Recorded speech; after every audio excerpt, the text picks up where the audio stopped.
कहते हैं जिंदगी में हर चीज उधार ली जा सकती है, लेकिन क्या व्यापार भी उधार से चलता है? जब ये सवाल मुल्ला नसीरुद्दीन से पूछा गया तो उसका जवाब था, क्यों नहीं, बस थोड़ी अक्ल होनी चाहिए। आज हम आपको सुनाने जा रहे हैं एक ऐसी ही कहानी जहां मुल्ला ने न सिर्फ गाय उधार ली बल्कि उससे दूध बेचकर मुनाफा भी कमाया, और फिर जो हुआ वो पूरे गांव में मशहूर हो गया। मुल्ला का फटा कुर्ता, टूटी चप्पलें, जेब में एक फूटी कौड़ी नहीं। गांव में सबको लग रहा था कि मुल्ला अब कंगाल हो गया है। दुकान बंद हो चुकी थी, ग्राहक नहीं आते थे, और मुल्ला, वो अपने गधे को भी बेचने की सोच रहा था। मुल्ला मन में, अब या तो गधा बेचूं या अपनी अक्ल चलाऊं, और जब अक्ल चलती है तो पूरा गांव दौड़ता है। हबीब मियां गांव के सबसे सीधे साधे इंसान थे। उनकी एक मोटी ताजा दूध देने वाली गाय थी, लाली। मुल्ला हबीब से, हबीब मियां, आपकी गाय तो बेमिसाल है, दूध इतना कि पूरा मोहल्ला पी जाए, लेकिन आप अकेले क्या करेंगे इसका? हबीब मुस्कुराकर, क्या कहें मुल्ला, बस अल्लाह की नेमत है।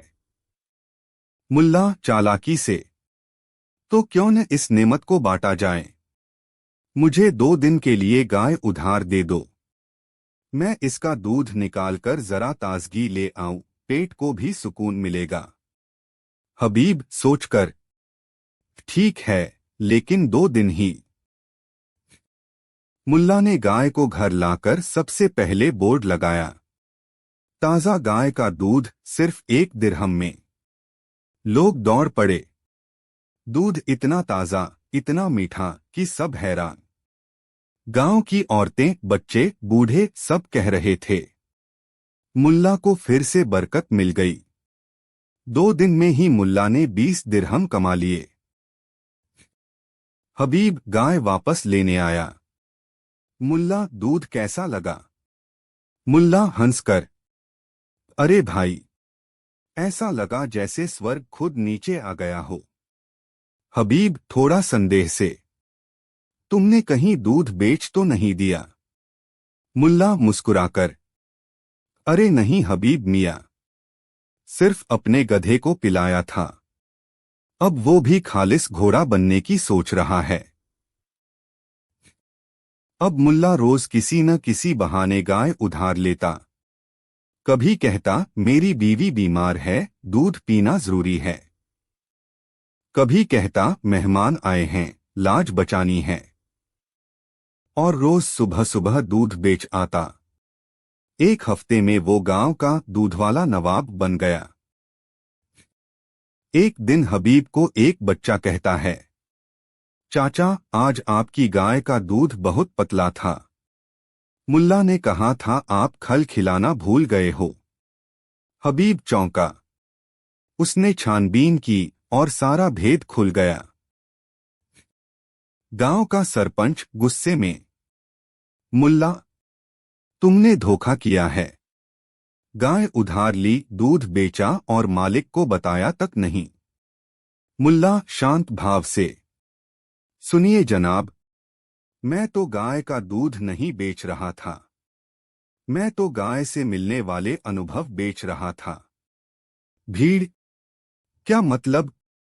मुल्ला, लोग दूध लेने नहीं आते थे, वो आते थे गाय को देखने, उसकी सेहत जानने, उसे छूने। और साथ में थोड़ा दूध मिल जाता था तो कौन मना करे। सब हंस पड़े। गांव वालों ने कहा, ठीक है मुल्ला, व्यापार तगड़ा है, लेकिन अब गाय के असली मालिक को भी हिस्सेदारी मिलनी चाहिए।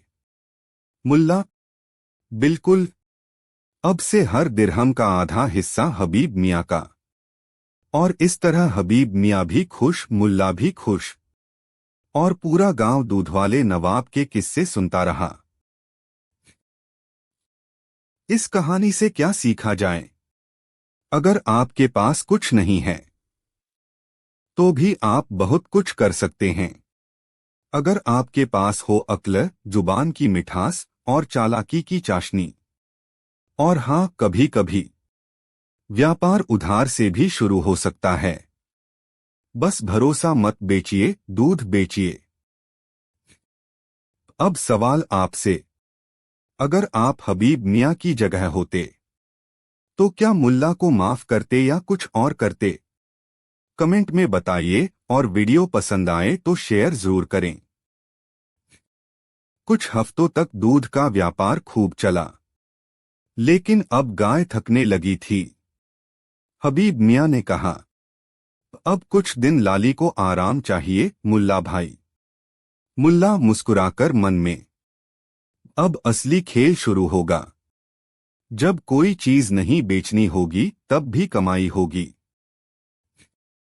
मुल्ला ने दुकान पर एक नया बोर्ड लगाया, गाय की यादों का स्वाद 1 दिरहम में। दूध नहीं मिलेगा, अनुभव मिलेगा। गांव वाले चौंके, अब ये कौन सी बला है? मुल्ला ने एक छोटी सी बेंच लगाई, उसके ऊपर गाय की एक तस्वीर, साथ में कुछ फूल, और कहा, यहां बैठिए, आंखें बंद कीजिए और लाली की यादों में खो जाइए। विश्वास कीजिए, आपको अंदर से दूध का स्वाद खुद महसूस होगा। पहला ग्राहक बूढ़ा रहीम चाचा। रहीम चाचा आश्चर्य से, मुल्ला ये तो क्या बक रहा है? मुल्ला शांति से, चाचा ये मनोवैज्ञानिक दूध थेरेपी है, आजमा कर देखिए। रहीम चाचा आंखें बंद करते हैं, 2 मिनट बैठते हैं और सच में कहते हैं, अरे, ऐसा लगा जैसे सच में दूध पी लिया हो। गांव में हंगामा, हवा बेच रहा है मुल्ला। अब हर कोई कहने लगा, मुल्ला हवा बेच रहा है। और लोग खरीद भी रहे हैं। कुछ हंसे, कुछ चौंके। लेकिन दिन भर में मुल्ला ने फिर से 30 दिरहम बना लिए, बिना गाय, बिना दूध, सिर्फ एक अनुभव बेचकर। पंचायत में फिर से बुलावा। सरपंच ने मुल्ला को फिर बुलाया। सरपंच हैरानी से, अब क्या नया नाटक है ये, यादों का स्वाद? कोई इंसान हवा कैसे बेच सकता है? मुल्ला गंभीर भाव से, सरपंच जी, अगर बड़े बड़े नेता सपने बेच सकते हैं तो मैं यादें क्यों नहीं बेच सकता? सभा ठहाकों से गूंज उठी। पंचायत का फैसला। पंचायत ने कहा, तू झूठ तो नहीं बोलता, लेकिन बेवकूफी के पीछे अक्ल जरूर है। इसलिए अगली बार जो भी हवा बेचेगा उसका आधा हिस्सा गांव के विकास को जाएगा। मुल्ला ने कहा, ठीक है। अब अगली स्कीम तैयार है, गाय की हंसी बेचूंगा। सोचिए कितनी दिलचस्प बात है। मुल्ला ने ये साबित कर दिया कि असली संपत्ति कोई चीज नहीं होती, बल्कि वो आइडिया होता है जो लोगों को बांध ले। बिना दूध, बिना गाय, बिना दुकान, केवल शब्दों और कल्पना से व्यापार चल सकता है। अगर मुल्ला जैसी अक्ल हो,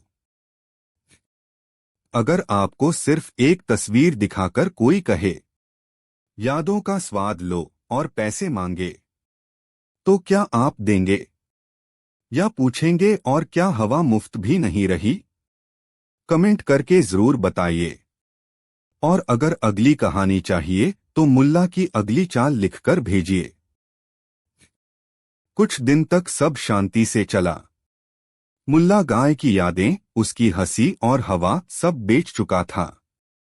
एक दिन सुबह मुल्ला ने दुकान के सामने एक बड़ा सा बोर्ड टांग दिया, पूरा गांव बिकाऊ है, कीमत 1 सवाल का सही जवाब। लोग चौंके, क्या गांव बिक रहा है? सरपंच, हबीब मियाँ, रहीम चाचा, सब इकट्ठा हुए। सरपंच गुस्से में, मुल्ला, ये क्या मजाक है? तू गांव बेच कैसे सकता है? मुल्ला शांति से। मैं कुछ नहीं बेच रहा। मैं तो सिर्फ एक कल्पना बेच रहा हूं, और जो इसे खरीद ले वो इसका मालिक बन जाए। मन में।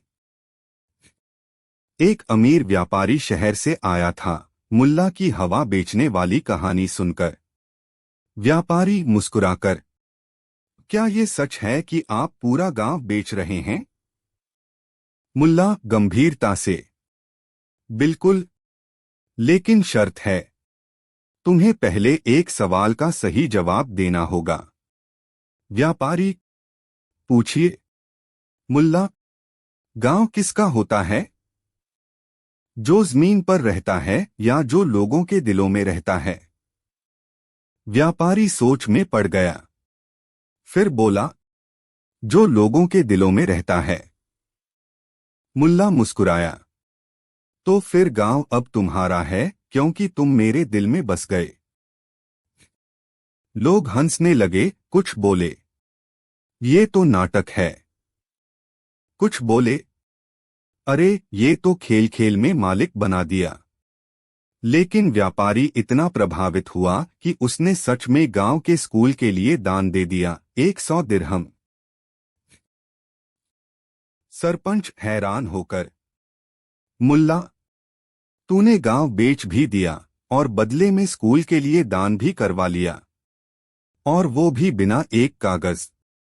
मुल्ला हंसते हुए, जब दूध बिना गाय के और हवा बिना बोतल के बिक सकती है, तो गांव भी तो बिना जमीन के बिक सकता है, अगर इरादा नेक हो। अब दुकान पर एक और नया बोर्ड। अब दिल बिकाऊ हैं, जो चाहो खरीद लो, एक नेक काम के बदले। मुल्ला ने फिर साबित किया कि असली व्यापारी वही है जो चीज नहीं सोच बेचता है, जिसकी पूंजी पैसा नहीं, व्यंग्य, अक्ल और भावनाएं होती हैं। गांव बेचने का मतलब जमीन नहीं, गांव के लिए कुछ बड़ा करना था। और उस दिन मुल्ला ने पूरे गांव को बेचकर उसका भविष्य खरीद लिया। अब सोचिए, अगर आपसे कोई कहे, मैं आपका सपना खरीदना चाहता हूं, तो क्या आप बेचेंगे? या कहेंगे, सपनों की कीमत नहीं होती, पर सही खरीदार हो तो बात बन सकती है? कमेंट में बताइए, क्या मुल्ला अगली बार सपने बेचने निकलेगा? कभी किसी ने कहा आराम हराम है, मगर मुल्ला ने कहा आराम तो हक है, बस जगह सही चुनो। अब देखिए कैसे मुल्ला ने पूरी व्यवस्था को उसकी ही भाषा में मात दी और मजे में जिंदगी बिताई। जेल में। गर्मी का मौसम था, महंगाई अपने चरम पर, और मुल्ला बिल्कुल ठंडे दिमाग से सोच रहा था आगे की जिंदगी कैसे कटे। मुल्ला अपने आप से, घर का किराया देना है, रोज खाना बनाना पड़ता है, कपड़े धोने पड़ते हैं, और ऊपर से काम भी खुद ढूंढो। ये तो सरासर जुल्म है। एक दिन वह बाजार में बैठा था, तभी पुलिस की गाड़ी एक छोटे चोर को पकड़कर ले गई। मुल्ला की आंखों में चमक आ गई। अरे, उसको तो जेल में रोटी, कपड़ा, छत सब मिल रहा है, और ऊपर से कोई किराया भी नहीं, काम भी नहीं। ये तो सच्ची जिंदगी है। सीन 3, खुद को जेल में डलवाने की कोशिशें। अब शुरू हुआ ऑपरेशन आराम। पहला दिन। मुल्ला ने बिना टिकट यात्रा की। पकड़े गए, मगर पुलिस वाले बोले, तुम्हें छोड़ रहे हैं, अगली बार देख लेंगे। मुल्ला बोला, अरे भाई, पकड़ लो ना पूरी तरह, मैं भागूंगा नहीं। दूसरा दिन। उसने सड़क के किनारे लगे बोर्ड पर संपत्ति बिकाऊ है, चांद और सूरज लिख दिया। पुलिस आई, मगर सिर्फ डांट के छोड़ दिया। पुलिस वाला, तुम सिरफिरे लगते हो, पगला। चल भाग यहां से। तीसरा दिन। अब मुल्ला ने सीधा उपाय किया। कचहरी के सामने जाकर चिल्लाया, मैंने चोरी की है। मैं बड़ा खतरनाक हूं। मुझे जेल भेजो। लोग हंसने लगे। पुलिस ने कहा, साबित करो क्या चोरी किया। मुल्ला, लोगों का चैन, समाज का सिस्टम, और अब आप लोगों का वक्त। थक हार कर एक रात मुल्ला ने थाने के बाहर रजाई बिछा ली और सो गया। सुबह पुलिस ने देखा, तू फिर यहीं? मुल्ला हंसते हुए, हाँ, अब तो मुझे अंदर ले चलो। कम से कम तुम्हारा कैमरा और रिपोर्ट तो ये दिखाएगा कोई गरीब बेघर मुल्क में जिंदा है। अब पुलिस सोच में पड़ गई। थानेदार, ये आदमी पागल नहीं है। ये तो हमें ही आईना दिखा रहा है। और फिर थानेदार ने मुल्ला को कुछ दिन के लिए जेल में सरकारी मेहमान बना दिया। अब जेल में था एसी जैसा ठंडा कमरा, दरअसल पत्थर की दीवारें, दिन में 3 टाइम का खाना, वार्डन से बातें, और सबसे बड़ी बात, काम कोई नहीं। मुल्ला मुस्कराते हुए, बाहर महंगाई है, यहां सरकारी मेहमान नवाजी है। 2 हफ्ते बाद जेल प्रशासन बोला, मुल्ला, अब तुम जा सकते हो। मुल्ला गंभीरता से, कहीं ऐसा न हो मैं बाहर जाकर फिर कोई जुर्म कर दूं। अंदर ही रहने दो, बाहर की दुनिया ज्यादा सजा देती है। मुल्ला की ये कहानी हंसी के साथ साथ एक सवाल भी छोड़ जाती है। क्या वाकई जिंदगी को इतना महंगा बना दिया गया है कि इंसान जेल को घर समझने लगे? या फिर मुल्ला ने बस एक नया रास्ता खोज निकाला जहां कोई जिम्मेदारी नहीं और सब कुछ सरकारी है? अब सोचिए, अगर हर इंसान मुल्ला की तरह सिस्टम को उसी की भाषा में जवाब देने लगे तो क्या दुनिया बेहतर होगी या फिर और हंसी की वजह मिल जाएगी? कमेंट करके बताइए। क्या मुल्ला अगली बार अदालत का जज बन जाएगा बिना डिग्री के, या फिर मुफ्त की नींद बेचने का धंधा शुरू करेगा? कहानी 2। बिन बुलाए मेहमान हर घर में पाए जाते हैं, लेकिन अगर उनका सामना हो जाए मुल्ला नसरुद्दीन से तो फिर क्या हो? इस कहानी में जानिए कैसे एक सादी सी दावत बन गई कॉमेडी शो और मेहमान बने दर्शक और शिकार भी। एक दिन मुल्ला ने अपने कुछ करीबी दोस्तों को दावत पर बुलाया। सीधी सी बात थी, 2 वक्त की दाल रोटी, थोड़ी हंसी मजाक और दिल से मेहमानवाजी। मगर जैसे ही शाम हुई, 20 लोग और आ टपके। गांव वाला, अरे सुना है मुल्ला के यहाँ दावत है, चलो मुफ्त का खाना खा आते हैं। मुल्ला हैरान, भाई बुलाया किसने? जवाब कोई नहीं, खुद ही आ गए। रसोई में खाना 10 लोगों का था, पर अब 30 लोग बैठ चुके थे पत्तल लेकर। मुल्ला गहरी सोच में डूब गया और तभी उसकी आंखों में चमक आ गई। मुल्ला मुस्कराते हुए, अब असली मजा आएगा, खाना भी बचेगा और शिक्षा भी होगी। मुल्ला ने 2 तरह के खाने बनवाए। एक, खास मेहमानों के लिए ताज़ा रोटियां, सब्जी, खीर, सलाद और शरबत। 2, बिन बुलाए मेहमानों के लिए सूखी रोटी, लाल मिर्च पाउडर और गर्म पानी। अब वो सभी को बिठाता है और पूछता है, आप निमंत्रण लेकर आए या बिना बुलाए? जो बोले बुलाया गया हूं, उन्हें असली खाना। जो बोले खुद आ गए, उन्हें वीआईपी स्पेशल सेवा। बिन बुलाए मेहमानों के पत्तल में सिर्फ एक सूखी रोटी, ढेर सारी मिर्च और पानी। पहला मेहमान जलती जुबान से, मुल्ला भाई, ये कैसा खाना है? मुल्ला मुस्कराकर, आपने तो कहा था, खुद ही आ गए तो खुद ही स्वाद भी झेलिए। एक एक करके सबके मुंह से धुआं निकलने लगा। कुछ ने तो वहीं से उठकर भागने में ही भलाई समझी। अब बचा खाना असली मेहमानों को दिया गया, हंसी कह कहे और कदर के साथ। एक बिन बुलाया मेहमान शर्माते हुए, मुल्ला माफ करना, अगली बार बिना बुलाए नहीं आएंगे। मुल्ला गंभीर होकर, खाना बांटना बुरा नहीं, मगर आदर और समय का अपमान मत करो। सिर्फ पेट से नहीं, दिल से भी भूख लगती है। मुल्ला ने खाना नहीं, समझदारी परोसी थी। इस कहानी में छिपा है वो पाठ जो हर मेहमान को समझना चाहिए।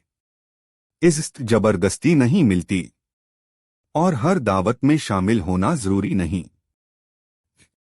शहर में एक दिन ऐसा अजीबोगरीब मामला पेश आया कि काजी साहब भी उलझन में पड़ गए। दो आदमी लड़ते झगड़ते हुए अदालत में आए। एक कहता था कि उसका ऊंट चोरी हो गया और दूसरा कहता था कि ऊंट उसी का है। सबूत कुछ था नहीं, गवाह दोनों के अपने अपने। और तकरार दिन भर चली। अंत में काजी साहब बोले, इस मामले का फैसला मैं नहीं कर सकता, क्यों न इस बार किसी और से करवा लिया जाए। लोगों ने हैरानी से पूछा, किससे? काजी साहब बोले, मुल्ला नसीरुद्दीन से। पूरा शहर हंस पड़ा। मुल्ला, वो तो मस्खरा है, मजाक करता है, जज कैसे बनेगा? लेकिन काजी बोले, कभी कभी समझदारी डिग्री में नहीं, दिमाग में होती है। अगले ही दिन गांव के चौक पर एक कुर्सी रखी गई। उस पर मुल्ला नसीरुद्दीन बैठा, सिर पर पगड़ी, हाथ में झाड़ू और एक चम्मच। लोग पूछने लगे, मुल्ला ये क्या पहन लिया? और ये झाड़ू और चम्मच क्यों? मुल्ला बोला, झाड़ू से झूठ साफ करूंगा और चम्मच से सच चखूंगा। लोग हंसने लगे, लेकिन जिज्ञासा बढ़ती गई। अब वह दोनों ऊंट वाले पेश किए गए। पहला आदमी चिल्लाया, ये ऊंट मेरा है, मैंने पाला है बचपन से। दूसरा बोला, तो झूठ है, मैंने इसे खरीदा था और ये मुझे पहचानता भी है। मुल्ला ने दोनों की बातें सुनी, फिर कहा, ठीक है, ऊंट को लाओ। ऊंट को लाया गया। वह शांत खड़ा रहा। मुल्ला ने धीरे से उसके कान में कुछ कहा, फिर खड़ा होकर बोला, वह अब मैं असली मालिक को साबित करूंगा।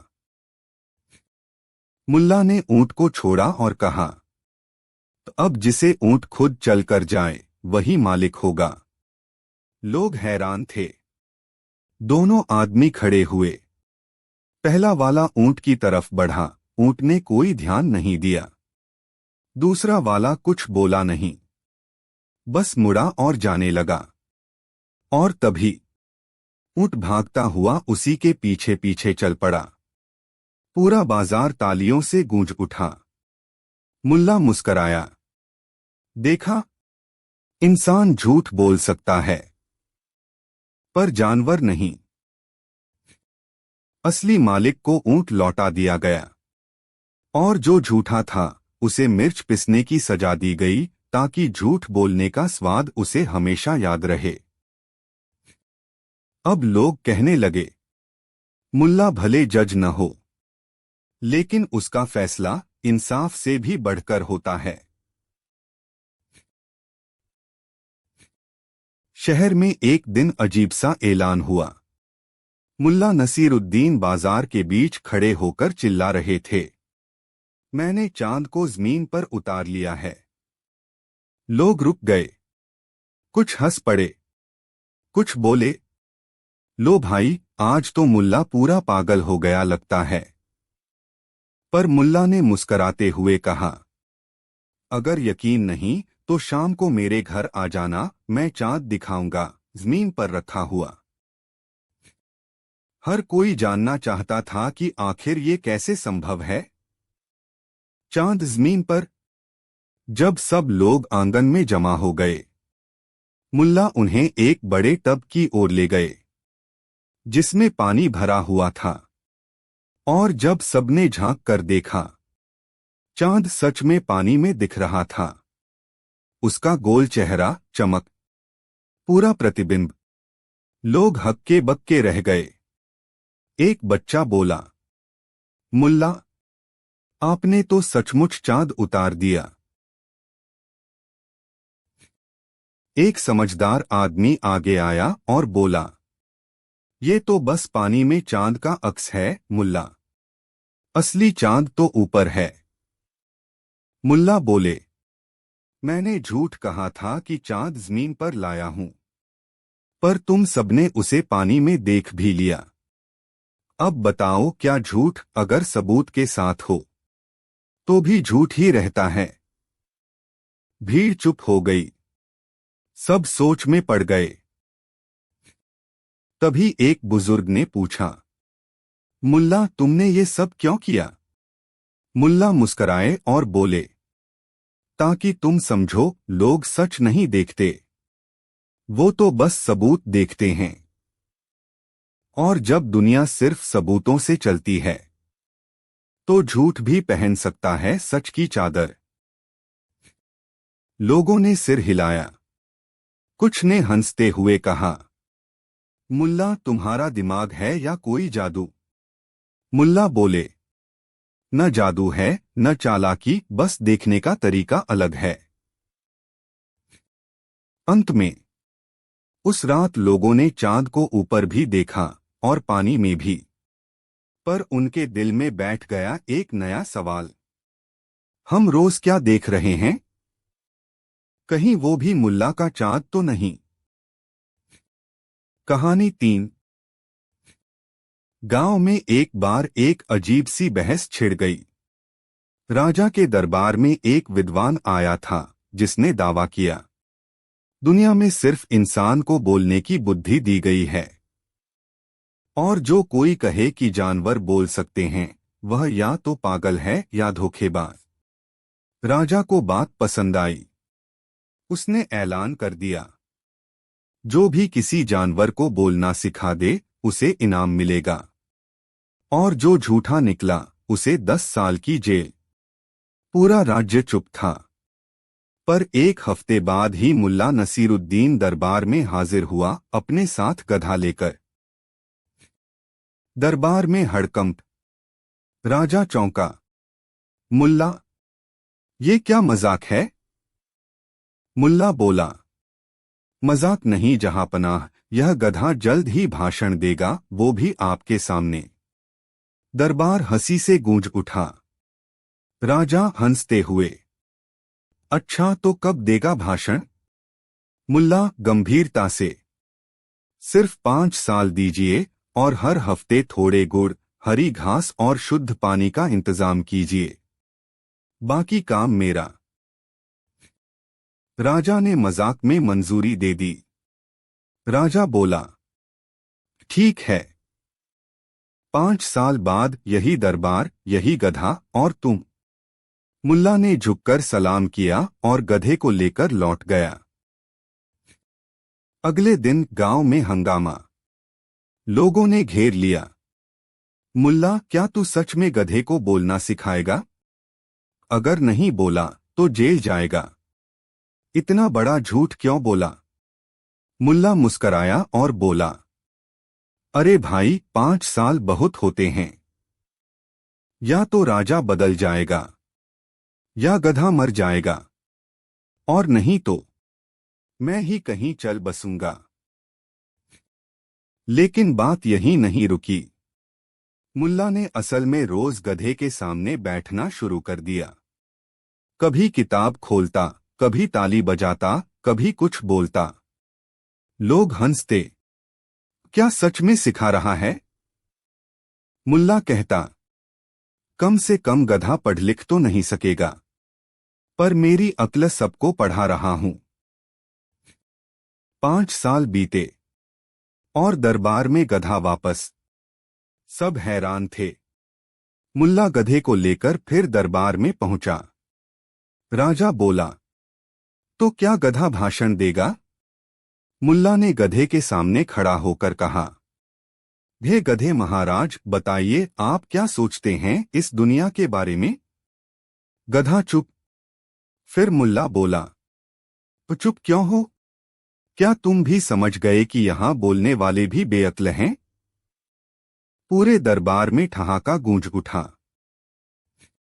राजा मुस्कराया, फिर ठहाका लगाया। राजा ने कहा, मुल्ला तू झूठा नहीं, चालाक है। तूने गधे से नहीं, लोगों से बात कराई है। और फिर मुल्ला को इनाम में मिला दरबारी विदूषक का दर्जा और गधे के लिए 1 साल का चारा मुफ्त। और गांव में नया कहावत चल पड़ा, जिसे गधा नहीं समझा वो असली समझदार निकला। शहर में एक बार बहुत बड़ा झगड़ा हो गया। 2 व्यापारी शेख नजीर और मिर्जा करीम आपस में भिड़ गए। बात ये थी कि दोनों एक ही दुकान में साझेदारी से व्यापार करते थे, लेकिन अब दोनों का दावा था कि पूरा माल उनका है और दूसरा चोर है। मामला पहुंचा राजा की अदालत में। राजा ने कहा, अब इस झगड़े को वही सुलझा सकता है जो सबसे चतुर हो। और तुरंत बुलावा भेजा गया मुल्ला नसीरुद्दीन को। पूरा दरबार भरा हुआ था। दोनों व्यापारी झूठी लंबी दलीलें दे रहे थे। मुल्ला ने सब ध्यान से सुना, फिर बोला, अरे वाह, तुम दोनों तो एक जैसे रो रहे हो। लगता है एक ही मां से पैदा हुए हो, झगड़े की मां से। दरबार में हंसी छूट गई। राजा बोला, मुल्ला मजाक मत कर, फैसला कर। मुल्ला बोला, दोनों अपना अपना दावा कागज पर लिखो और सच बोलो। अगर झूठ निकला तो कान पकड़कर नाचना पड़ेगा। शेख नजीर ने लिखा, मैंने सब माल खरीदा, मिर्जा सिर्फ गिनती करता है। मिर्जा करीम ने लिखा, माल मैं लाता हूं, नजीर सिर्फ दुकान में बैठता है। मुल्ला ने दोनों कागज राजा को दिए और कहा, हुजूर, इन दोनों के जवाब में एक चीज कॉमन है, दोनों ने एक दूसरे को घटाया है, खुद को नहीं बढ़ाया। राजा चौंका, तोता क्यों? मुल्ला बोला, सच्चाई और तोते में एक बात समान होती है। दोनों को अगर खुला छोड़ दो तो सच्चा रास्ता खुद पकड़ते हैं। मुल्ला ने एक सिक्के से भरा थैला दोनों के बीच रखा, तोते को उड़ाया और कहा, जिसके पास ये तोता बैठेगा वही सच्चा है। तोता कुछ पल इधर उधर उड़ता रहा, फिर जाकर दरबारी मूर्ख के सिर पर बैठ गया। पूरा दरबार ठहाकों से गूंज उठा। मुल्ला बोला, हुजूर, जब तोता भी उलझ जाए तो समझो दोनों ही झूठे हैं, और जब न्याय उलझ जाए तो सबसे पहले हंसी से उसे हल्का करो, क्योंकि हंसी में जो जिंदा रहे वो झूठ ज्यादा देर टिक नहीं पाता। राजा मुस्कराया, फिर गंभीर हुआ, मुल्ला, ये झगड़ा नहीं, लालच की लड़ाई है, और इसका फैसला अदालत नहीं, अक्ल करती है। और दोनों व्यापारियों को जुर्माना हुआ। साझेदारी खत्म और दोनों को अलग दुकान दो। जो मिला बांट लो, लेकिन अब गिनती में नहीं, समझदारी में काम करना। और उस दिन से शहर में कहा जाने लगा, जहां न्याय में उलझन हो वहां पहले हंसी को बुलाओ, क्योंकि हंसी अक्ल की छोटी बहन होती है, सीधी पर सच्ची। कहानी 4। एक बार की बात है, मुल्ला नसीरुद्दीन अपने घर के बाहर बैठे गहरे विचारों में खोए हुए थे। उनके सामने उनका गधा बैठा था, बूढ़ा, थोड़ा जिद्दी और अब बोझ उठाने लायक भी नहीं रहा। मुल्ला ने गधे को देखा, फिर खुद से बोले, अब तू किसी काम का नहीं रहा, पर तेरे नाम पर मैं एक काम का तमाशा जरूर खड़ा कर सकता हूं। गधा उनकी तरफ बड़ी मासूमियत से देख रहा था। उसकी आंखों में कोई योजना नहीं थी, बस शांति थी। लेकिन मुल्ला की आंखों में एक चमक आ चुकी थी। सुबह सुबह उन्होंने गधे को अच्छे से नहलाया, चमकदार कपड़ा उसके ऊपर डाला और गले में फूलों की माला पहनाई। फिर एक पट्टी बनाई जिस पर लिखा था, राजसी नस्ल का समझदार गधा, सिर्फ बुद्धिमानों के लिए। गधे को लेकर वे बाजार की तरफ निकल पड़े। बाजार हमेशा की तरह भीड़ भाड़ से भरा था, कहीं सब्जियां, कहीं कपड़े, कहीं ताश खेलते बुजुर्ग और कहीं मूर्ख बनाने वाले ओझा बाबा। इसी में मुल्ला नसीरुद्दीन अपने गधे के साथ पहुंचे। लोगों ने उन्हें देखा और कुछ ही पल में भीड़ जमा हो गई। मुल्ला, ये क्या तमाशा है? गधा तो देखा है, मगर इतना सजाधजा कभी नहीं देखा। मुल्ला ने मुस्कुराते हुए कहा, ये कोई आम गधा नहीं है, ये राजसी नस्ल का है। इसके पूर्वजों ने खुद बादशाहों की सवारी उठाई है। लोग ठहाके मार कर हंसने लगे। तो अब तू भी बादशाह है? किसी ने चुटकी ली। मैं नहीं, पर जो इसे खरीदेगा वो जरूर समझदार कहलाएगा, मुल्ला ने बड़ी गंभीरता से कहा। एक व्यापारी ने सवाल दागा, कितने का है ये महाराज? सिर्फ 500 दीनार, मुल्ला बोले। भीड़ एक बार फिर हंस पड़ी। लेकिन कुछ लोग सोच में पड़ गए, कहीं इसमें कोई चाल तो नहीं। उसी भीड़ में खड़ा था एक व्यापारी, नाम था अफजल। वह तेज दिमाग और जरा घमंडी किस्म का आदमी था। उसने आंखें तरेर कर पूछा, अगर ये इतना समझदार है तो बेच क्यों रहे हो? मुल्ला ने बड़ी चालाकी से जवाब दिया, क्योंकि अब मैं इससे जलने लगा हूं। मेरी बीवी तक अब मुझसे ज्यादा इस गधे की बात सुनती है। लोगों की हंसी रुक नहीं रही थी। अफजल ने हंसते हुए कहा, क्यों न हम गधा न खरीदे और तुम्हें ही खरीद लें। कम से कम तमाशा तो हर रोज मिलेगा। भीड़ एक बार फिर हंसी से गूंज उठी। लेकिन मुल्ला नसीरुद्दीन ने कोई बुरा नहीं माना। उन्होंने अफजल की तरफ देखा और कहा, बिक जाऊंगा, मगर अपनी शर्तों पर। अब मजाक गंभीर रूप लेने लगा। मुल्ला बोले, मैं एक शर्त रखता हूं, मैं खुद को 1000 दीनार में बेचने को तैयार हूं, लेकिन एक शर्त पर। अगर तुम यह साबित कर दो कि मेरी अक्ल मेरे गधे से भी कम है, तो मैं बिक जाऊंगा। अफजल मुस्कुराया, और अगर तुम ज्यादा अक्लमंद साबित हो गए तो फिर तुम 1000 दीनार खोओगे और दुनिया हंसेगी तुम पर, गधे पर नहीं, मुल्ला बोले।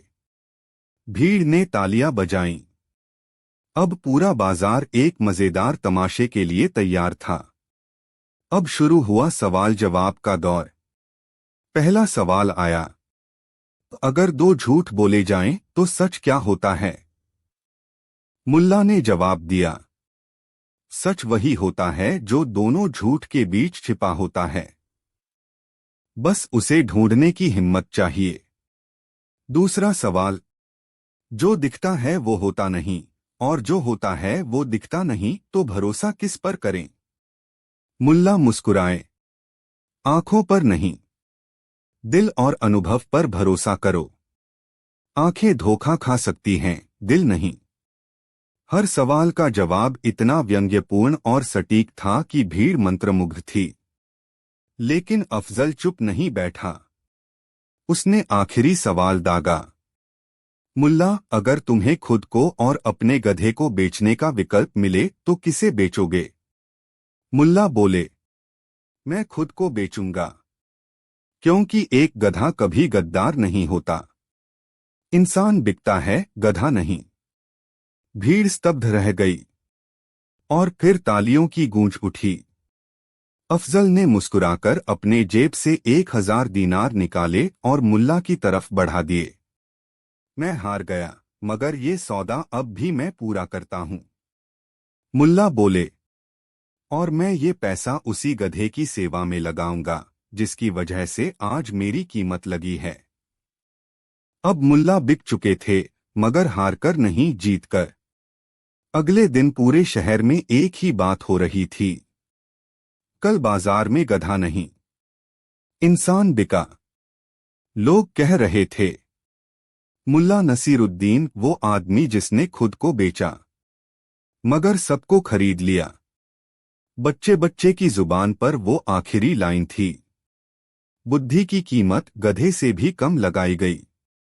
शाम को जब सब शांत हो गया, मुल्ला अपने गधे के पास बैठे थे।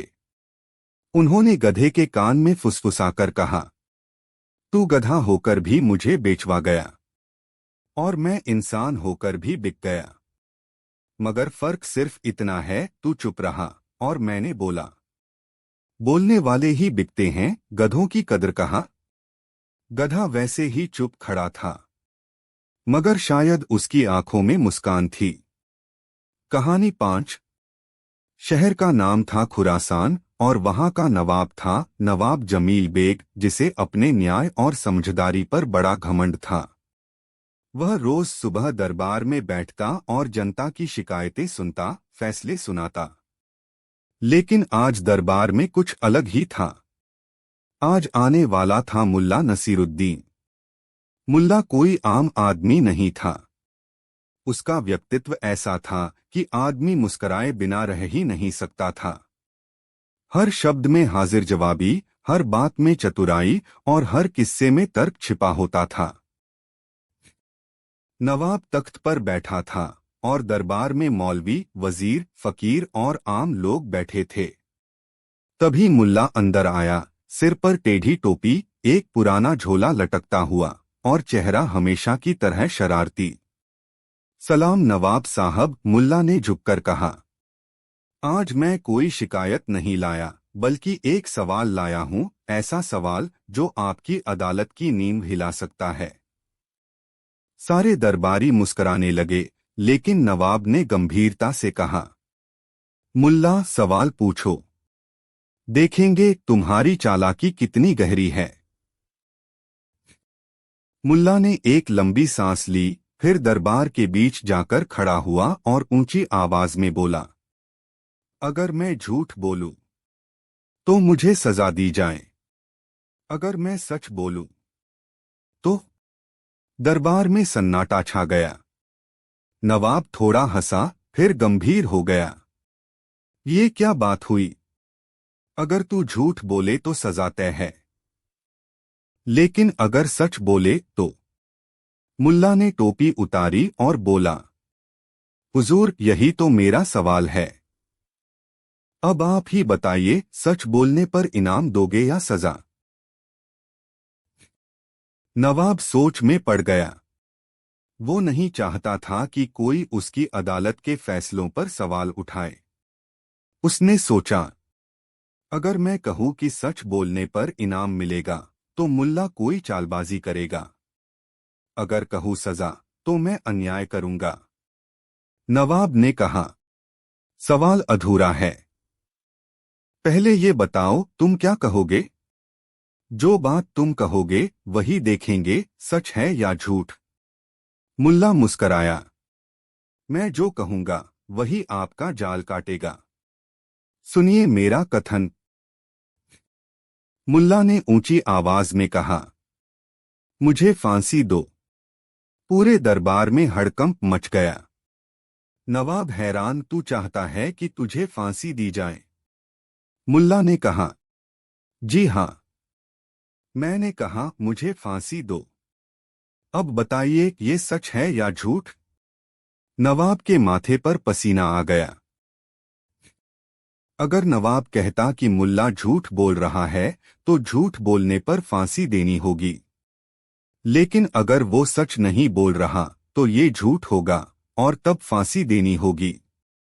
लेकिन अगर वो सच बोल रहा है, यानी वो चाहता है कि उसे फांसी दी जाए तो उसे सच बोलने पर सजा नहीं दी जा सकती।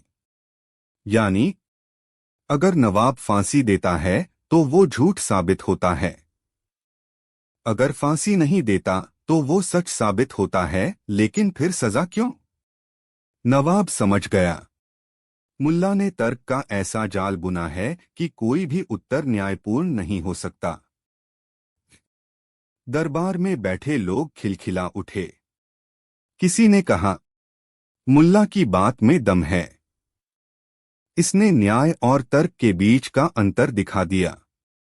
नवाब ने मुस्कराकर कहा, मुल्ला, तुझे सजा नहीं इनाम मिलना चाहिए। तूने हमारी अदालत को सोचने पर मजबूर कर दिया। मुल्ला ने सिर झुकाया। मैंने सिर्फ एक बात बताई है नवाब साहब, हर सच्चाई को नापने का एक तरीका नहीं होता। कभी कभी सच्चाई सवालों में छिपी होती है, जवाबों में नहीं। नवाब ने तुरंत ऐलान किया, मुल्ला को इस साल का सबसे चतुर नागरिक घोषित किया जाए और 100 अशर्फिया इनाम में दी जाए। मुल्ला ने अशर्फिया झोले में रखीं और जाते जाते फिर मुस्कराकर बोला, हुजूर, अगली बार एक और सवाल लाऊंगा, लेकिन तब आपकी कुर्सी से भी सवाल करूंगा। सीख, सवाल जवाब से बड़ा हो सकता है। कभी कभी एक सवाल ही इतना ताकतवर होता है कि वो पूरी व्यवस्था की सोच हिला सकता है। मुल्ला का सवाल महज मजाक नहीं था, वो एक आईना था जिसमें अदालत को खुद को देखना पड़ा। पिछली बार जब मुल्ला नसीरुद्दीन ने दरबार में आकर सवाल पूछा था, अगर मैं झूठ बोलूं तो सजा और सच बोलूं तो, तब पूरी अदालत गूंगी बन गई थी। नवाब को खुद समझ नहीं आया था कि सही क्या है और सजा क्या। अब 1 महीना बीत चुका था। दरबार फिर से सजा था, नवाब फिर अपने आलीशान तख्त पर बैठा था। लेकिन इस बार लोगों को इंतजार था मुल्ला के अगले सवाल का। मुल्ला दरबार में दाखिल हुआ, वही पुरानी टोपी, वही चतुर मुस्कान, लेकिन इस बार उसकी चाल में कुछ और ही बात थी। उसके पीछे एक आदमी लकड़ी की कुर्सी उठाकर ला रहा था। नवाब ने पूछा, मुल्ला, अब की बार क्या लाए हो? मुल्ला ने कहा, हुजूर, आज मैं इंसानों से नहीं, कुर्सी से सवाल करूंगा। पूरे दरबार में हंसी गूंज गई। मुल्ला ने उस लकड़ी की कुर्सी को सामने रखा, उसकी तरफ देखा और बोला, ओ सत्ता की कुर्सी, बता, तू किसका बोझ ज्यादा उठाती है, न्याय का या अहंकार का? दरबार में फिर सन्नाटा। नवाब ने मुस्कराकर पूछा, अरे पागल मुल्ला, ये कुर्सी कोई जवाब थोड़े ही देगी। मुल्ला ने कुर्सी की तरफ देखकर कहा, अगर ये कुर्सी बोल सकती तो कहती, मुझ पर बैठने वाला अगर न्यायप्रिय हो तो मैं तख्त बन जाती हूं, और अगर कोई अहंकारी हो तो मैं कब्र की पहली सीढ़ी बन जाती हूं।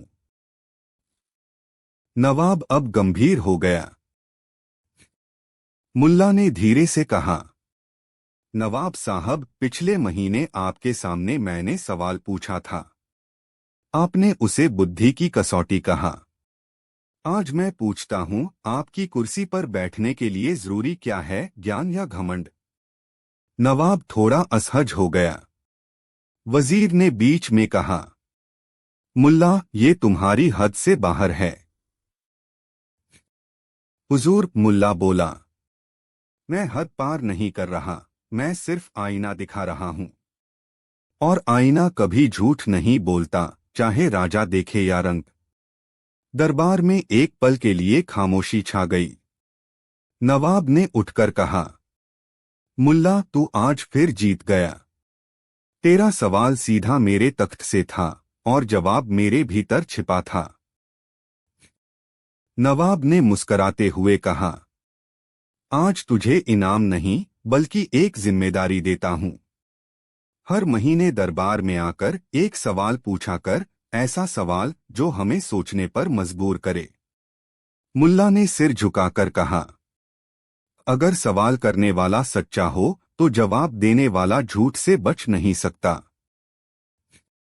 सीख, कुर्सी का बोझ सिर्फ शरीर नहीं, आत्मा भी उठाती है। कुर्सियां कभी नहीं बोलती, लेकिन उन पर बैठने वाले लोगों का अंतरात्मा ही उनके बोलने का माध्यम बनती है। अगर आप होते मुल्ला की जगह है, तो अगला सवाल क्या पूछते सत्ता से? कमेंट में बताइए, और हो सकता है अगली कहानी उसी पर हो। अगर आप चाहें तो मैं इसका तीसरा भाग भी बना सकता हूं, जिसमें मुल्ला जनता से सवाल करेगा, और भी गहरी कहानी के साथ। बताइए, तीसरा भाग चाहिए क्या? बिल्कुल। अब पेश है इस कहानी की तीसरी किस्त, जहां मुल्ला नसीरुद्दीन दरबार नहीं, सीधे जनता के बीच जाता है और पूछता है ऐसा सवाल जिससे पूरा शहर हिल जाता है। खुरासान का वह सुंदर शहर, जहां मुल्ला नसीरुद्दीन की बातें हर बच्चे की जुबान पर होती थीं, अब कुछ बदल गया था। दरबार में मुल्ला के सवालों से तो सब हिले ही थे, लेकिन अब मुल्ला ने फैसला किया कि असली सवाल तो जनता से पूछा जाना चाहिए। सुबह का वक्त था। बाजार खुल रहा था, सब अपनी अपनी दुकानें सजा रहे थे। तभी चौक के बीचों बीच एक ऊंची चौकी पर चढ़कर मुल्ला नसीरुद्दीन ने आवाज लगाई, ओ लोगों, आज मैं तुमसे एक सवाल पूछूंगा। ऐसा सवाल जो तय करेगा कि तुम्हारा जीवन तुम्हारा है या किसी और का। लोग रुक गए। सब सोचने लगे, अब क्या पागलपन करेगा ये। मुल्ला ने आंखें मूंदकर कहा, क्या तुम सच में आजाद हो? पूरे बाजार में सन्नाटा। एक बढ़ी बोला, मुल्ला, हम तो आजाद हैं। जो चाहे करते हैं, काम करते हैं, बोलते हैं। मुल्ला ने मुस्कराकर पूछा, तो क्या तुम अपने दाम तय कर सकते हो बिना किसी डर के? बढ़ी चुप। एक व्यापारी बोला, हम तो खुला व्यापार करते हैं। मुल्ला ने पूछा, क्या तुम बिना रिश्वत के सामान शहर में ला सकते हो? एक महिला बोली, हम तो अपनी मर्जी से जीते हैं। मुल्ला बोला, क्या तुम्हें किसी की नजरें नहीं डराती जब तुम अकेली बाजार जाती हो? एक शिक्षक बोला, हम शिक्षा देते हैं, ये हमारी आजादी है। मुल्ला ने पूछा, क्या तुम हर सच बात बच्चों को पढ़ा सकते हो बिना डर के? मुल्ला धीरे धीरे बोलता गया, अगर तुम्हें डर लगता है सच बोलने में, अगर तुम्हें झुकना पड़ता है व्यवस्था के सामने, अगर तुम्हारे फैसलों में डर शामिल है, तो माफ करना, तुम आजाद नहीं हो, बस जिंदा हो। एक नौजवान सामने आया, आंखों में आंसू थे। मुल्ला, तो क्या हम झूठी आजादी में जी रहे हैं? मुल्ला ने उसके कंधे पर हाथ रखा। नहीं बेटा, तुम जी रहे हो उधार की आजादी में, जो तुम्हें दी गई है, तुम्हारे अंदर से नहीं निकली। मुल्ला ने सबकी ओर देखते हुए कहा, आजादी वो नहीं जो तुम्हें दी जाए। आजादी वो है जब तुम डर के बिना सच कह सको, गलत का विरोध कर सको, और अपने फैसलों पर खुद जिम्मेदार हो सको। मुल्ला ने आखिर में हाथ उठाया और बोला, अगर तुम्हें मेरी बातें सच्ची लगती हैं, तो हर हफ्ते एक सवाल खुद से पूछना, क्या मैं जो कर रहा हूं वो मेरी मर्जी से है या मजबूरी से? जिस दिन जवाब मर्जी होगा, वही दिन तुम्हारी असली आजादी का दिन होगा। सीख, आजादी बाहर नहीं, अंदर होती है। हर इंसान तब तक कैदी है जब तक वह डर में जीता है, और डर खत्म होता है जब इंसान सवाल पूछना सीख जाता है। मुल्ला ने जनता से सवाल किया, अब मैं आपसे पूछता हूं, क्या आप जो जीवन जी रहे हैं वो आपकी मर्जी का है या मजबूरी का? कमेंट में लिखिए और बताइए कि अगला सवाल किससे होना चाहिए, राजा से, भगवान से, खुद मुल्ला से? चौक पर भीड़ अब छंट चुकी थी।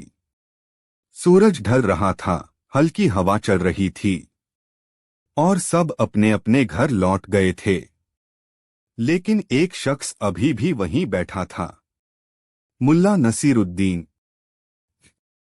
चुपचाप आसमान की तरफ देखकर मुल्ला खुद से बुदबुदाया, मैंने सबको सवालों के आईने दिखाए, राजा को, वजीर को, जनता को। लेकिन क्या मैंने कभी खुद से पूछा, क्या मैं भी सच में आजाद हूं? मुल्ला ने खुद से बातें शुरू की, मैं खुलकर हंसता हूं, लेकिन क्या हर बार दिल से? मैं सच बोलता हूं, लेकिन क्या हर जगह? मैं आजादी का संदेश देता हूं, लेकिन क्या मेरी आत्मा बंधनों से मुक्त है? फिर वो चुप हो गया। उसे याद आया वो दिन जब उसने झूठ बोलकर किसी दोस्त को बचाया था। वो पल जब उसे भी डर लगा था दरबार में सच कहने से। वो रात जब वो अकेले में रोया था और सुबह वही मुस्कुराहट पहनकर बाहर चला गया। तो क्या ये भी आजादी है? उसने खुद से पूछा। मुल्ला ने खुद से कहा, मैंने दूसरों के नकाब उतारे, लेकिन क्या कभी अपना चेहरा बिना नकाब देखा? फिर उसने चुपचाप एक दीपक जलाया और उसे अपने सामने रखा। उस लौ में उसने खुद को देखा, थका हुआ पर मुस्कुराता, सच के बोझ से झुका हुआ, लेकिन खड़ा। वह बोला, मैं शायद पूरी तरह आजाद नहीं, पर मैं कोशिश करता हूं, और शायद यही कोशिश ही असली आजादी की शुरुआत है। मुल्ला ने खुद से कहा, हाँ मैं डरता हूं, लेकिन मैं डर के बावजूद बोलता हूं। हाँ मैं थकता हूं, लेकिन फिर भी दूसरों के लिए खड़ा होता हूं। हाँ मैं इंसान हूं, और इंसान की सबसे बड़ी आजादी यही है कि वह खुद से झूठ न बोले। उसने खुद को स्वीकार किया, ना ज्यादा महान ना कमतर, बस इंसान। और उसने ठान लिया, अब हर हफ्ते न सिर्फ दूसरों से बल्कि खुद से भी एक सवाल पूछा करेगा। सीख, जो खुद से सच बोल ले वही सच्चा आजाद है। हम दूसरों को धोखा दे सकते हैं, दुनिया को दिखावा कर सकते हैं, लेकिन जब तक हम खुद से ईमानदार नहीं, हम आजाद नहीं।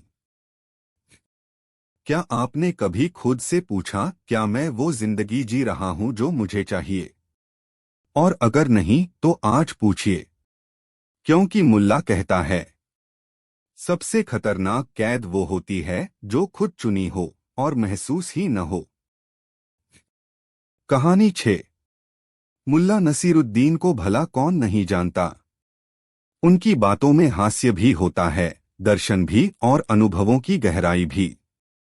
लेकिन इस बार उन्होंने जो किया वो पूरे शहर में चर्चा का विषय बन गया। एक मुकदमा, एक अदालत, और एक वकील जो इंसान नहीं, गधा था।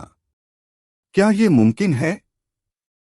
आइए जानते हैं उस दिन की पूरी कहानी, जब मुल्ला ने अपने गधे की सलाह से पूरा शहर, अदालत और खुद काजी को भी चौंका दिया। शहर के बाजार में शोर था। मुल्ला का गधा रोज की तरह अपनी जगह पर बंधा था, एक साये में। मुल्ला पास के ही चायखाने में बैठा हुक्का पी रहा था। तभी वहां पहुंचा हाजी फहीम, शहर का अमीर सौदागर, जिसे हर बात में झगड़ा करने की आदत थी। हाजी ने आकर गधे को देखा और क्रोध में बोला, मुल्ला, तेरा गधा मेरी दुकान की दीवार से सटा खड़ा है, उस पर गंदगी कर दी है। अब इसका हर्जाना भर। मुल्ला हंस पड़ा। हाजी साहब, दीवार क्या आपकी है या खुदा की? दीवार मेरी है। और गधा तेरा।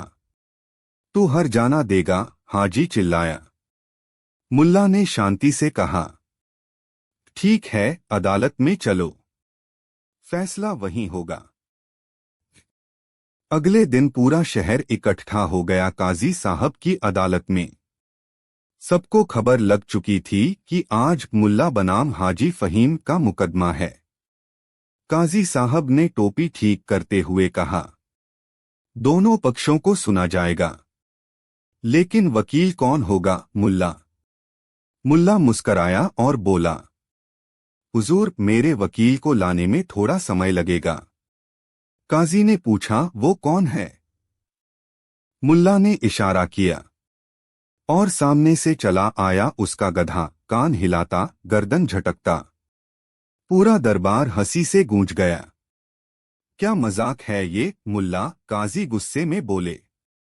हुजूर, ये मजाक नहीं, मेरे गधे की समझदारी पर मुझे पूरा भरोसा है। इंसानों ने मुझे जितना धोखा दिया है, इस गधे ने कभी नहीं दिया। मुल्ला गधे के पास गया, उसके कान में कुछ कहा। गधा एकदम शांत खड़ा रहा। फिर मुल्ला बोला, इस गधे ने देखा है कि हाजी फहीम ने खुद उस पर डंडा चलाया, जिससे वो डरकर दीवार की ओर भागा। दीवार की हालत पहले से ही खराब थी। गधा तो बेगुनाह है, असली दोषी तो वो है जिसने उसे उकसाया। हाजी फहीम चिल्लाया, गधा कैसे गवाही दे सकता है? मुल्ला बोला, जिस तरह कई झूठे गवाह इंसानों की तरह बोलते हैं, उसी तरह ये सच्चा गवाह बिना बोले बोलता है। काजी साहब सोच में पड़ गए। उन्होंने गधे का निरीक्षण किया। सचमुच उसके शरीर पर डंडे के निशान थे।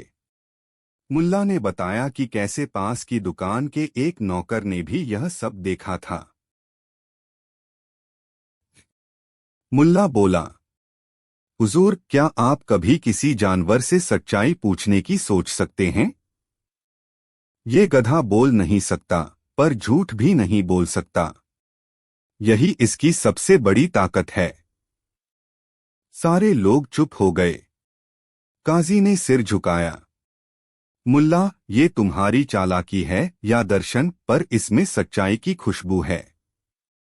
इंसान जुबान से झूठ बोल सकता है, लेकिन जानवर की खामोशी कई बार हकीकत दिखा देती है। काजी ने फैसला सुनाया। इस अदालत में पहली बार किसी गधे को गवाह और वकील के रूप में पेश किया गया है। और अजीब बात यह है, यही सबसे सच्चा साबित हुआ। हाजी फहीम को 5 दिन के लिए मुल्ला के गधे की देखभाल करनी होगी और उससे माफी मांगनी होगी। पूरा शहर हंस पड़ा।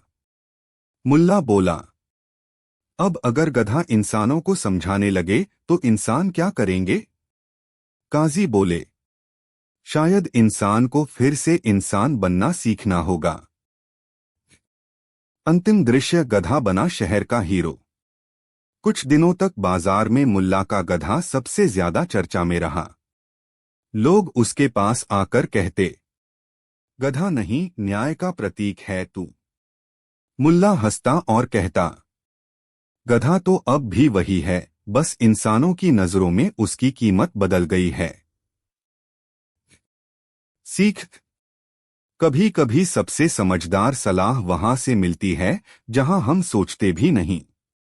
सच्चाई चुप होती है, लेकिन उसका असर गूंजता है। दुनिया में बोलने वाले बहुत हैं, लेकिन सच्चा वही है जो बिना बोले भी सही हो। अदालत में गधे की चुप गवाही और मुल्ला की हाजिर जवाबी के बाद पूरा शहर उलझन में था। क्या वाकई एक गधा इंसानों से बेहतर हो सकता है? और फिर उसी सवाल का जवाब देने के लिए मुल्ला ने वो कर डाला जो आज तक किसी ने नहीं किया था, गधे को बना दिया शहर का मेयर। एक सुबह मुल्ला शहर के चौराहे पर खड़ा हुआ और ऐलान किया, आज से इस शहर का मेयर मेरा गधा होगा। लोग हंसे, कुछ ने ताली बजाई, कुछ ने कहा मुल्ला फिर पागलपन पर उतर आया है। लेकिन मुल्ला शांत था। उसने गधे की गर्दन पर एक हार डाला, उसके माथे पर तिलक लगाया और बोला, अब ये हमारी समस्याएं सुलझाएगा, क्योंकि इंसानों से तो अब तक कुछ नहीं हुआ। अब हर कोई अपनी शिकायतें गधे को सुनाने लगा। कोई बोला, मेरे नाले की सफाई नहीं होती। दूसरा, बिजली की तारें लटकी रहती हैं। तीसरा, सड़कें टूटी पड़ी हैं। मुल्ला सब सुनता, फिर कहता, गधा कुछ नहीं बोलेगा, वो बस देखेगा। लेकिन एक हफ्ते में सब बदलेगा। शहर में सफाई शुरू हो गई, सड़कों पर काम होने लगा, नगर सेवक चौकस हो गए। क्यों? क्योंकि सबको डर था, अगर एक गधा अच्छे फैसले ले सकता है तो हम क्यों नहीं। राजा तक बात पहुंची। उन्होंने दरबार में पूछा, मुल्ला, तुमने गधे को मेयर क्यों बनाया? मुल्ला बोला, हुजूर, कम से कम वो रिश्वत नहीं लेता, झूठ नहीं बोलता और काम में टांग नहीं अड़ाता। सबसे बड़ी बात, वो सुनता है बिना टोके। दरबार में सन्नाटा छा गया। फिर राजा खुद मुस्कराए और बोले, मुल्ला, तुमने तो पूरे राज का आईना दिखा दिया। कुछ नेताओं और अधिकारियों को ये बात पसंद नहीं आई। एक गधा कैसे हमारा बॉस बन सकता है? उन्होंने गधे को हटाने की योजना बनाई। लेकिन जैसे ही वे गधे को चुपके से उठाने पहुंचे, वो गधा जोर से चिल्लाया, धेंचू। आवाज ऐसी थी कि पूरी बस्ती जाग गई। लोग जमा हो गए। मुल्ला सामने आया और बोला, देखा, ये चिल्लाता तब है जब अन्याय होता है। क्या आप सभी में इतनी हिम्मत है? विरोधी चुपचाप भाग निकले। अब लोग गंभीर हो गए। उन्होंने समझा कि एक गधा मेयर नहीं, प्रतीक है। उस मासूम इंसान का, जिसे कोई नहीं सुनता, लेकिन जिसकी नीयत साफ होती है। लोग बोले, मुल्ला, हमें अब असली मेयर चाहिए, जो गधे से भी बेहतर हो। मुल्ला मुस्कराया, तो बनो वो इंसान जो गधे से कुछ सीख सके। 1 महीने बाद मुल्ला ने चौराहे पर घोषणा की, आज से मेरा गधा इस्तीफा देता है, क्योंकि अब इंसानों ने काम करना शुरू कर दिया है। लोगों ने तालियां बजाईं। मुल्ला ने आखिरी बात कही। गधा चला गया, लेकिन उसकी खामोश सच्चाई यही रहेगी। जब भी तुम कामचोरी करने लगो, सोचना, एक गधा भी तुमसे बेहतर हो सकता है। सीख, सत्ता, नाम और पद से नहीं, नियत और काम से बनती है। कभी कभी सबसे बड़ी क्रांति एक गधे से शुरू होती है। नेता वही जो बोले कम, सुने ज्यादा। कहानी 7। शहर में एक आदमी था, नाम था सैयद कासिम। बेहद घमंडी और मुल्ला से जलने वाला। एक दिन उसने पूरे शहर में मुल्ला नसरुद्दीन को नीचा दिखाने के लिए एक चिट्ठी भेजी। उस चिट्ठी में लिखा था, ऐ नासमझ मुल्ला, तुम अपने आप को बहुत बड़ा बुद्धिमान समझते हो, लेकिन असल में तुम सिर्फ एक मस्खरा हो। तुम्हारी बातें मूर्खता से भरी होती हैं और तुम्हारा चेहरा तो जैसे खुदा ने हंसी के लिए बनाया हो। मेरी सलाह मानो, दर्पण में देखो और शर्म से कहीं छुप जाओ। शहर के कई लोगों ने वो चिट्ठी पढ़ी और सबको लगा अब मुल्ला आग बबूला हो जाएगा। लेकिन मुल्ला ने चिट्ठी पढ़ी, मुस्कुराया और बोला, इसमें तो बड़ी मेहनत की है कासिम ने। लगता है मेरे लिए वक्त निकालकर ये चिट्ठी लिखी। तो का जवाब से देना चाहिए। लोगों ने पूछा, क्या तुम चिट्ठी का जवाब भेजोगे? मुल्ला ने सिर हिलाया और कहा, नहीं, मैं तो तोहफा भेजूंगा। अगली सुबह मुल्ला ने एक सुंदर सी लकड़ी की डिब्बी मंगवाई, उसे शानदार कपड़े में लपेटा, उस पर रेशमी रिबन बांधा और उस पर एक छोटा सा नोट चिपकाया। प्रिय कासिम साहब को मेरे दिल से एक तोहफा। जैसे आपकी चिट्ठी आपके मन का आईना थी, वैसे ही ये तोहफा मेरी भावना का। मुल्ला नसरुद्दीन। सब उत्सुक थे, डिब्बी में क्या है। जब डिब्बी पहुंची कासिम के पास, उसने रिबन खोला, कपड़ा हटाया और जैसे ही डिब्बी खोली, डिब्बी के अंदर था ताजा गोबर। हाँ, बिल्कुल असली ताजा गोबर। पूरे कमरे में बदबू फैल गई। कासिम गुस्से से तिलमिलाया, लेकिन तभी उसकी नजर उस नोट पर गई। उसने फिर से पढ़ा, आपकी चिट्ठी आपके मन का आईना थी और मेरा तोहफा मेरी भावना का। कासिम ने गौर किया, उसने जो भेजा था वो घृणा थी। मुल्ला ने जो भेजा वो भी वैसा ही था, पर जवाब में। पर अंदाज था ऐसा कि कोई लड़ भी न सके। कुछ घंटों बाद मुल्ला के दरवाजे पर दस्तक हुई। कासिम खुद खड़ा था, नजरें झुकी हुई, हाथ में एक माफीनामा। मुल्ला, मैं शर्मिंदा हूं। तुम्हारी बात ने दिल को छू लिया। मैं तुम्हें नीचा दिखाना चाहता था, पर तुमने मुझे ऊंचाई दिखा दी। माफ कर दो। मुल्ला मुस्कराया, हाथ बढ़ाया और बोला, तुम्हारा मन अब साफ है तो मैं उसे भी तोहफा मानता हूं। दुश्मनी का जवाब गुस्से से दो तो दुश्मनी बढ़ती है, लेकिन जब समझदारी से दो तो दुश्मन भी दोस्त बन सकता है। मुल्ला ने गिफ्ट में क्रोध नहीं, बुद्धि भेजी थी, और वो बुद्धि दुश्मन के दिल में उतर गई। कासिम अब रोज मुल्ला के साथ बैठता, बात करता और हर जगह उसकी तारीफ करता।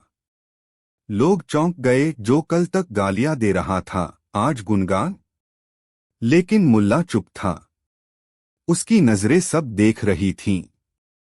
एक दिन कासिम ने मुल्ला से कहा, मुल्ला, एक मदद चाहिए। मेरे पास थोड़ा कर्ज है, क्या तुम मेरी गवाही अदालत में दे सकते हो कि मैं भरोसेमंद हूं। मुल्ला ने हंसते हुए कहा, जरूर, लेकिन पहले एक छोटी सी परीक्षा। मुल्ला ने उसे अपने घर बुलाया और कहा, मेरे लिए बाजार से एक छोटा सा काम कराओ। ये थैली ले जाओ, उसमें 100 अशर्फिया हैं। बस इन्हें उस सोने वाले व्यापारी को दे आओ। कासिम ने थैली ली और चला गया। थोड़ी देर बाद लौटा, लेकिन हड़बड़ाया हुआ। मुल्ला, रास्ते में गिर गया। थैली कहीं खो गई। मुल्ला मुस्कराया। थैली में अशर्फिया नहीं, बस लोहे के टुकड़े थे। और हाँ, रास्ते में मेरी जासूस निगाहें भी थीं। तुम सीधे अपने घर गए और थैली छुपा दी। कासिम की बोलती बंद। मुल्ला ने कहा, माफी शब्दों से नहीं, कर्मों से साबित होती है। सीख। कभी कभी दुश्मन दोस्त बनते हैं, पर परखना जरूरी होता है कि वो दोस्ती सच्ची है या दिखावा। कुछ हफ्तों बाद कासिम अब बिल्कुल बदल गया था। सच्चाई से चल रहा था, लोगों की मदद करता, नम्र व्यवहार। मुल्ला ने सोचा, चलो अब इस दोस्ती को मजेदार मोड़ दें। एक दिन मुल्ला ने कासिम से कहा, मैंने तुम्हें दुश्मनी से दोस्ती की ओर खींचा, अब उसका मोल चुकाओ। कासिम घबरा गया। कैसा मोल? मुल्ला ने कहा, हर शुक्रवार को शहर के सबसे घमंडी आदमी को एक गिफ्ट भेजो, वही जो मैंने तुम्हें भेजा था। कासिम चौंका, गोबर? मुल्ला, नहीं, अब उस डिब्बी में भेजो दर्पण, ताकि वो खुद को देख सके। कासिम मुस्कुराया, समझ गया मुल्ला। अब मैं भी तुम्हारे जैसे बनना चाहता हूं। सीख, जो बात तुम्हें बदल दे वही बात दूसरों तक पहुंचाओ ताकि दुनिया थोड़ी और मुस्कुराए। कहानी 8। शहर बख्तगंज के लोग उस दिन की सुबह कभी नहीं भूल पाए, क्योंकि उस सुबह राजमहल में हड़कंप मच गया था। राजदरबार के दरबारी, सिपाही, मुंशी और वजीर सबके सब एक ही चिट्ठी को घूर रहे थे, जैसे उसमें कोई बम फट गया हो। चिट्ठी राजा साहब के नाम आई थी और उसमें सीधा सीधा गाली लिखी गई थी। राजा अकबर शाह का चेहरा गुस्से से लाल हो गया। उन्होंने हाथ से चिट्ठी उठाई, 2 बार पढ़ी, फिर बोले, ये किसने लिखी? किसकी इतनी हिम्मत हुई कि मेरे नाम पर गाली लिखे? दरबारी बोले, हुजूर, नाम लिखा है मुल्ला नसीरुद्दीन। राजा चौंके। मुल्ला नसीरुद्दीन? वही जो शहर का मस्खरा भी है और दार्शनिक भी? जी हाँ, वही। राजा बोले, उसे पकड़कर लाया जाए तुरंत। कुछ घंटों बाद मुल्ला को दरबार में लाया गया, लेकिन न किसी डर के साथ न घबराहट के साथ। उसने तो दरबार में प्रवेश करते ही मुस्कुराकर सलाम ठोका और बोला, सलाम हुजूर, सुना है आप तक मेरी चिट्ठी पहुंची। राजा की भौहें तनी हुई थीं। तूने जो लिखा है उसका मतलब जानता है? मुल्ला झुका और बड़े आराम से बोला, हुजूर, एक एक शब्द का मतलब जानता हूं, और वो भी 3 तरीकों से। राजा ने गुस्से में चिट्ठी पढ़ी। बिना अक्ल के बादशाह, तुझसे बेहतर तो मेरा गधा है। अब बोल, इसमें तेरी क्या मंशा थी? मुल्ला ने मुस्कराकर कहा, हुजूर, ये सीधी गाली नहीं थी। ये एक भाषा का प्रयोग था जिसे नजीरिया कहते हैं। क्या मतलब? हुजूर, इसमें 3 परतें हैं। मैंने यह बात इसलिए लिखी कि आप खुद सोचें, क्या आप वाकई ऐसे फैसले ले रहे हैं जो प्रजा के लिए अच्छे हैं? बीते कुछ हफ्तों से कर बढ़ा दिए गए, अनाज महंगा हो गया और गरीब का जीवन मुश्किल हो गया। जब मैंने कहा कि गधा बेहतर है, मेरा मतलब था कम से कम वो दूसरों का बोझ उठाता है बिना शिकायत के। राजा को कभी कभी दर्पण दिखाना जरूरी होता है। आपने दरबारियों की झूठी तारीफें सुनी, लेकिन किसी ने सच्चाई नहीं बताई। मैं वही करने आया हूं। एक सच्चा नागरिक वही होता है जो अपने राजा को सच बता सके। मेरी नीयत गाली देने की नहीं, आपको चेताने की थी। राजा चुप हो गए। दरबारियों के चेहरों पर तनाव था, लेकिन दिल से वो भी मान रहे थे कि बात में दम है। उस दिन की बात जंगल की आग की तरह फैल गई। हर गली, हर नुक्कड़ पर लोग एक ही बात कर रहे थे। मुल्ला ने राजा को गाली दी और राजा सोच में पड़ गया। कोई कहता, मुल्ला पागल है। कोई कहता, वो सच्चा है, आजकल सच्चाई भी गाली लगती है। एक बुजुर्ग ने कहा, पहले राजा शेर से डरते थे, अब सच्चे शब्दों से डरने लगे हैं। राजा ने रात भर सोचा, और सोचा बहुत गहराई से। उन्होंने मुल्ला की बातों को तौलना शुरू किया। उन्हें अपने ही फैसलों पर शक होने लगा। अगली सुबह दरबार फिर सजा। सबको लगा कि अब मुल्ला को सजा मिलेगी, शायद देश निकाला या जेल। लेकिन राजा ने मुस्कराकर कहा, मैंने पूरी रात उस चिट्ठी को पढ़ा, और मैं ये मानता हूं मुल्ला ने मुझे गाली नहीं दी, आईना दिखाया है। इसलिए आज मैं इसे सजा नहीं, इनाम देता हूं, सच्चा नागरिक सम्मान। दरबार सन्न रह गया। मुल्ला ने सिर झुकाया और बोला, हुजूर, गाली अगर सच के लिए दी जाए तो वो गाली नहीं रहती, सलाह बन जाती है। राजा बोले, मुल्ला, तुम जैसे सच्चे नागरिक की इस देश को जरूरत है। मुल्ला बोला, तो फिर मुझे एक हफ्ते के लिए जनता के बीच भेजिए, राजा की जगह, ताकि मैं असल में देख सकूं कि लोगों को क्या चाहिए। राजा ने हंसते हुए इजाजत दे दी। मुल्ला ने 7 दिन शहर की गलियों में बिताए। वो न गधे पर सवार हुआ, न राजसी वस्त्र पहना। बस एक आम आदमी की तरह लोगों के बीच घूमता रहा। उसने देखा, गरीब की थाली में दाल कम है, पानी ज्यादा। स्कूल के बच्चे फर्श पर बैठते हैं। व्यापारी टैक्स के डर से भागते हैं।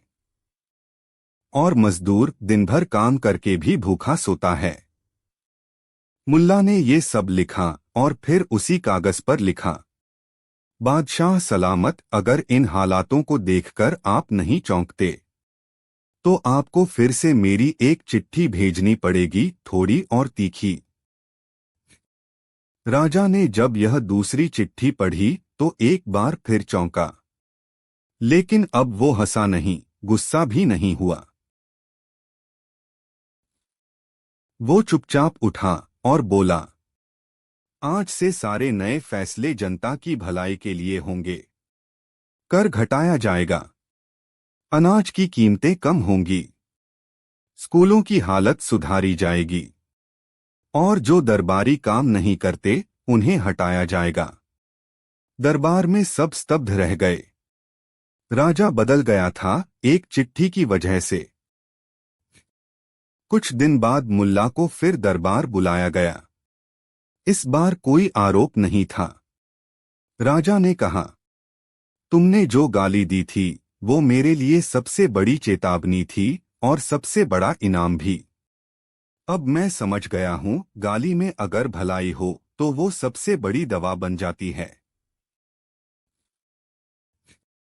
मुल्ला ने धीरे से कहा, हुजूर, कुछ बातें कानों में कहो तो खो जाती हैं, कुछ बातें आंखों से दिखाओ तो अनदेखी हो जाती हैं। पर जब सच्चाई एक चिट्ठी में गाली बनकर आए तो उसका असर पूरे दरबार में गूंजता है। राजा ने उसे गले लगा लिया। और मुल्ला की वही चिट्ठी, गालियों से भरी, अब राजमहल की लाइब्रेरी में सोने के फ्रेम में टंगी हुई है। सीख, सच्चाई चाहे किसी भी रूप में हो, झकझोरती है मगर जगाती भी है। अगर आपके शब्दों में भलाई है तो चाहे वो गाली लगें, वो बदलाव ला सकते हैं। राजा वही जो गाली नहीं, सच्चाई सुनने की ताकत रखता हो। एक दिन अचानक शहर बख्तगंज के चौक में ढोल पीटा गया। और ढोल के साथ साथ मुल्ला नसीरुद्दीन चिल्ला रहा था, सुनो सुनो, अब से मैं पागल हूं। हाँ, एकदम खरा, खांटी, 100% पागल। लोग ठहर ठहर कर देखने लगे। मुल्ला फिर से कोई चाल चला रहा है। इस बार तो हद ही हो गई। मुल्ला चौक पर खड़ा हो गया और घोषणा कर दी, अब से मैं दुनिया के हर बेवकूफी भरे काम में शामिल होऊंगा, क्योंकि आजकल तो समझदारी में ही पागलपन है। सबसे पहले मुल्ला नगर परिषद के दफ्तर पहुंचा। वहां उसने देखा कि एक टेबल पर 5 अफसर बैठे थे, पर काम कोई नहीं कर रहा था। मुल्ला ने जोर से चिल्लाकर कहा, अरे वाह, क्या शानदार पागलपन है। 5 लोग और एक कागज भी न सरका। फिर वह गया और सबके सामने 5 कुर्सियां उठाकर बाहर फेंक दी। बोला, अब जब काम नहीं करना तो कुर्सियां क्यों गरम कर रहे हो? मैं पागल हूं, पर कुर्सी की इज्जत जानता हूं। लोग हंसने लगे, अफसर चिढ़ने लगे। लेकिन बात सबको समझ आ गई। दूसरे दिन मुल्ला सब्जी मंडी गया। वहां एक दुकानदार आलू बेच रहा था, 1 रुपए में 2। मुल्ला बोला, क्या बात है, इतनी ईमानदारी? चलो, मैं पागल हूं, मैं तो 5 रुपए में सिर्फ एक ही आलू लूंगा। दुकानदार बोला, पागल हो क्या? मुल्ला बोला, हाँ, और मैं आजकल के सिस्टम के हिसाब से ही सोचता हूँ, ज्यादा पैसे देकर कम चीज लूंगा, जैसे सरकार देती है। दुकानदार समझ गया कि बात सीधी नहीं, तीखी है। उसने मुस्कराते हुए आलू मुफ्त में दे दिए। जुमे की नमाज के बाद मस्जिद में भीड़ इकट्ठी थी। मुल्ला मिंबर पर चढ़ गया और बोला, भाइयों, आज मैं दुआ करूंगा कि सबको थोड़ा पागलपन मिले, ताकि वो भ्रष्टाचार, झूठ और लालच से दूर हो सकें। एक मौलवी खड़ा हुआ और बोला, यह क्या बेहूदी बातें कर रहे हो मुल्ला? मुल्ला बोला, हजरत, जब सब समझदार होकर झूठ बोल रहे हैं, चोरी कर रहे हैं, तो थोड़ा पागल होना ही सच्चाई की पहचान है। पूरी मस्जिद चुप। किसी के पास कोई जवाब नहीं। राजमहल में राजा नाश्ता कर रहे थे कि तभी खबर आई, मुल्ला नसीरुद्दीन खुद को पागल बताकर शहर में कोहराम मचा रहा है। राजा ने कहा, उसे बुलाओ। मुल्ला आया, मुस्कुराया और बोला, हुजूर, मुझे पागल समझ लीजिए, लेकिन मुझे एक दिन का राजकाज दे दीजिए, देखिएगा कैसी उथल पुथल होती है। राजा बोले, तूने पहले भी एक दिन का राजा बनकर सबको चौंकाया था, अब क्या करेगा? मुल्ला बोला, इस बार मैं सबको पागल बना दूंगा, ताकि समझदार बन सकें। राजा को बात में स्वाद आया, उन्होंने हामी भर दी। मुल्ला अगले दिन दरबार में बैठा और उसने ऐसे फरमान सुनाए कि सब हैरान हो गए। एक, हर दरबारी को हफ्ते में एक बार गरीब की झोपड़ी में जाकर खाना खाना पड़ेगा। 2, सभी व्यापारी अपने मुनाफे का 5% स्कूलों और अस्पतालों में देंगे, वरना पागल टैक्स लगेगा। 3, हर सरकारी अफसर को जनता की शिकायत सुनने के लिए अपने घर के दरवाजे पर घंटी लगानी होगी। लोग बोले, ये तो पागलपन है। मुल्ला मुस्कुराया, हाँ, मगर यही पागलपन असली इंसानियत है। धीरे धीरे लोगों में बदलाव आने लगा। अफसर थोड़ा डरने लगे और काम करने लगे। व्यापारी समाज सेवा को फैशन मानने लगे और जनता पहली बार खुद को सुना हुआ महसूस करने लगी। लोग कहने लगे, अगर पागलपन ऐसा है तो हमें भी थोड़ी पगड़ी दे दो। एक दिन मुल्ला शहर के चौक पर फिर खड़ा हुआ और चिल्लाया, अब मैं पागल नहीं हूं, अब तुम सब थोड़े पागल बन गए हो और यही चाहिए था। एक आदमी बोला, मगर हम तो ठीक हो गए। मुल्ला मुस्कुराया, समझदारी का पहला कदम है खुद को थोड़ा पागल समझना, तभी इंसान सीखता है। राजा ने मुल्ला को दरबार बुलाया और पूछा, तूने ये सब कैसे किया? लोग तुझे पागल समझते रहे और तूने सबको बदल दिया। मुल्ला बोला, हुजूर, पागल वही होता है जो जमाने से उल्टा चले, और आजकल सच्चाई, इंसानियत और न्याय सब उल्टा चल रहे हैं। तो मैं सीधा कैसे चल सकता था? राजा हंसे, पर उनकी आंखें भी नम थीं। मुल्ला, तू सच में इस रियासत की आत्मा है। एक बच्चा मुल्ला से पूछ बैठा, मुल्ला चाचा, आप पागल क्यों बने थे? मुल्ला झुका, बच्चे के सिर पर हाथ फेरा और बोला, क्योंकि जब समझदार लोग सो जाते हैं तो पागलों को ही उन्हें जगाना पड़ता है। सीख, कभी कभी समाज को झकझोरने के लिए थोड़ा पागलपन जरूरी होता है। सच्चा पागल वो होता है जो खुद को नहीं, व्यवस्था को बदल दे। हास्य में छुपा सच तलवार से तेज होता है।